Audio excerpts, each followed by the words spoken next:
Hello everybody, this is Ghost Stories UK, and today I have a very exciting ghost story to tell you about.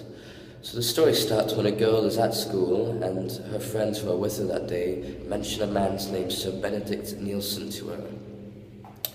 And they say that everyone is saying that if you visit his gravestone in the middle of the night, walk around it 3 times, you'll die because he'll rise up from his grave and kill you in an unknown way. But a lot of rumors are going around that he kills you with chains that were buried with him for an unknown reason as well. So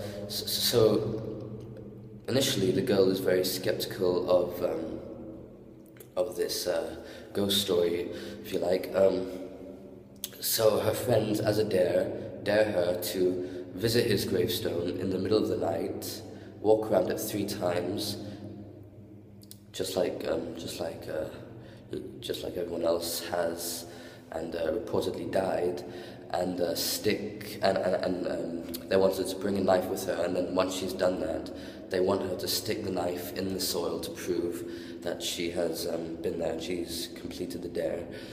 And because this girl's so skeptical, she decides to go along with the dare, and so later that night, the girl and her friends venture to their graveyard, but as they approach the gates, her friends stay behind because they believe in this ghost story, and they're too scared to go in with her because they're scared that they might die in the process. So the girl decides to go in anyway because she wants to prove to them that she's not scared to go in alone, and she wants to prove to them that this whole ghost story is a whole pile of nonsense, really. She proceeds to walk through the graveyard, and as I mentioned before, her friends stay behind, and the girl was walking for quite a while. She was walking for about 10 minutes through the graveyard, because it was quite a big graveyard, and it was in the middle of the night, and it was pitch black, and she only had a torch for light because she was allowed to bring a torch with her, otherwise she wouldn't be able to see. Anyway, after walking for 10 minutes, she sees this gravestone up ahead, and because it was a full moon, the moonlight was shining, reflecting off the gravestone, and she could see in the moonlight this gravestone said Sir Benedict Neilson. So she had found the gravestone finally. And at this point, she was starting to get a bit tense. Because she was on her own and stuff. So she approached the gravestone, stood in front of it, and with the knife in her hand, took a deep breath and started to walk around the gravestone.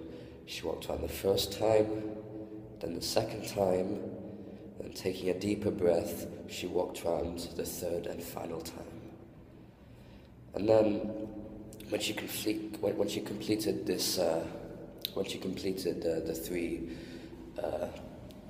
walk-arounds, she stood there silent for a few seconds to see what would happen before sticking the knife in the soil and return to her friends. Because she was, although she was skeptical, she was curious, and then she could hear a noise coming from beneath her, and then before her eyes, Sir Benedict Neilson's ghost rose up from the grave, and the girl was beyond terrified. So, without thinking, she stuck the knife swiftly into the soil, and she ran for it. But she couldn't move. Her legs were stuck. It's as if someone was holding them in place.